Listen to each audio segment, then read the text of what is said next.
SOP table water. Mmiri na-enye ntute ndụ.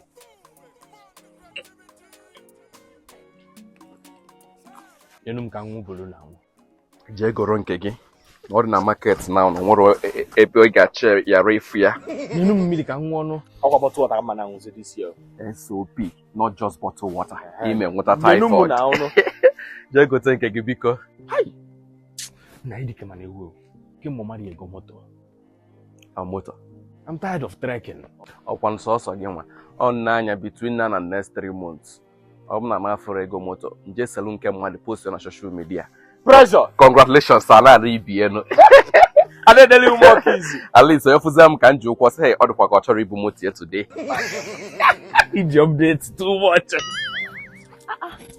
Nwoke na-asọrịrị bi ya. Oh, nya nwa. Nwoke na-asọrịrị.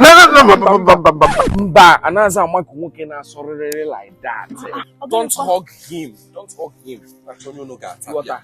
Unfura na mmadụ na na-achọ ka unu tapị anya. Ọsọ m sọba rịrịrịrịrị. Ihe ka adọgide m last year. Mesisi anointing niile dị m na-arụ. Emenwuro m miracle. No. Take him, man. Ihe dị mma. Happy New Year. I wish you the best. Take him. Iru ga anụnwa. Chetes m iru anụnwa. Oh, Linda. Ah! Nke a chụbụrụ achụ na kwaya. Ịgba na onwe ka o si wee.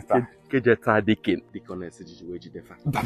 Biko mụ kwa niile ma biko ọnụ. Confidential. Mbana memekwere ka ndị mmadụ mara nneke ka ị mere. Arụ amakazịkwa gị. Ọ chufunu. Edu ọkwa ka ndị ọchịchị anụnwa metụtara. Akwa na chọọchị ka m na-aga. Nwee nye ọ dịka Chukwu emezi ebele nwefu ya ebe a. Akwa nnọọ tithe m ka m si ka m bịa kwụọ this month. Ịghọta. Maka na ịma na mmadụ na-ego ada anọ. Ọ dị ka emere onye ọbụla na tithe nke ikpeazụ a. Udo adịkwa. Udo dị na mmiri ego nụ. Anọ m ihe ikwu nne, let me advise you. Keep your tithe. Whokopians are the opposite tithes na Radical Intervention Ministry. Ọ bụrụ achịnchi ego ukwu enu, ị bịa sị na ị na-akwụ tithe. Kedu ụdị okwu bụ ihe a kemgbe nke a bidozi? Ọ bụrụ amịsị nri nwa gị, ị bịa sị na ị na-akwụ tithe.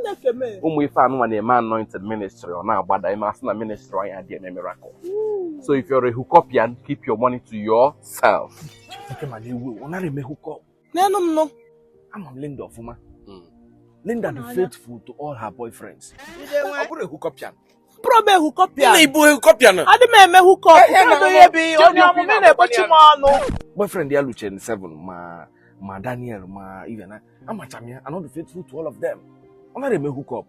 Hook down ka ọ na-eme. Keep your money because in a wetara ya na anụnwa. Ọ maka na ị na-abịa with different men. Mba, with different ewu ka ọ ya ga mfịa mgbe ma na ọ na-eme hookop. Ị ma na maka Chukwu onye a bụrụ ezigbo mmadụ. Egbe nke a bidozi. Today ka o bidoro. Ajọ ife na asị m aba nna tithe, ọ gịnịkwa? Hold your tithe. Agwazina ụmụ nwaanyị okwu like that. Kama agwazi ụmụ nwaanyị okwu like that. Ị makwa ebe nje bụ ebekwa afọ nta bifo nweta ego a nchi wetele. Of course, afọ ka ị tara. Onye a chinyere ukwu enu bisi ndụ anụ arụ, ọrụ afụfụ ka ọ bụ. Onye a chinyere ukwu enu nwere afụfụ ka nwa ka a na-achị n'ukwu enu. Ọ nke ị na-ekwu dị mma. Ọ hookop ị na-eme dị mma. Ọ hookop gị na onwe gị na-akparị mmadụ. Ịkparịgo m ba ya iweta ego hookop here. Ịkparịgo m ba ya inye m ego emeta na hookop. Unu aba akpalizina onwe unu, unu aba akpalizina onwe chelu. Nnetel ama m gị nara eme hookop. Onye maka ka isi agwagwali ụdị okwu. Ọ na-eme hookop. Evangelist egodo m ụba akwara ka ọ bụ na ọ dị anụ ihe m na-ekwu ka m kpọrọ anya ka egwu ka ọnụ ya.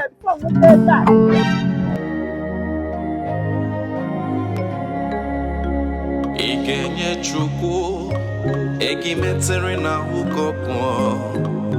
Ikenye Chukwu egimetere na hookop. Tanzania chima joye diga.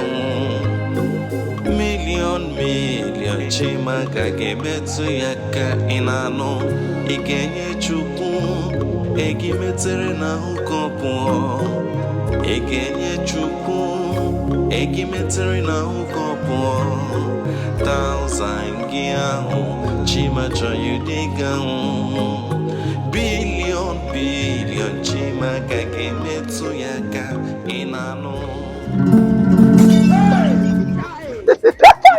Ika biano, obone watara nke ngwu n'egwu mgbakwa uru gị agba n'egwu. Idike ma na-egwu. Idukwa bad no bakwala. Onye network. Onye mesi hook up make yourself anine o wete go snub you for tight. Ọ dara anointed na minister aka. O fichie. Ihe ka ewolu hook up money. We will hear Mrs. anointing nine at na reme miracle. Yes now. Ndị mmadụ na complain na reme miracle. Why na ndị nwa mekwu miracle eme? Na arrange. Ya ememeta ụwa mma. Emere eme okwu, eme okwu. Ona nkwa na arrange ka imeme. Eme arrange problem. Emere eme problem. Ime masị na arrange, imere masị ni nwere anointing. Ọ gịnị dị ka emere emeta ụwa mma? Hai, need too bad. Aburo belief. Igwe network is na egwe na aga. Hai. Dike ma na-ewu. Mana ya ka natakwu ego. Okwu eziokwu. Agụ na afiri ma afọ now. Ya ka na tia that money. Hai. Iji ego ka igote ọkpa. Ma iji ego ka igote ọkpa.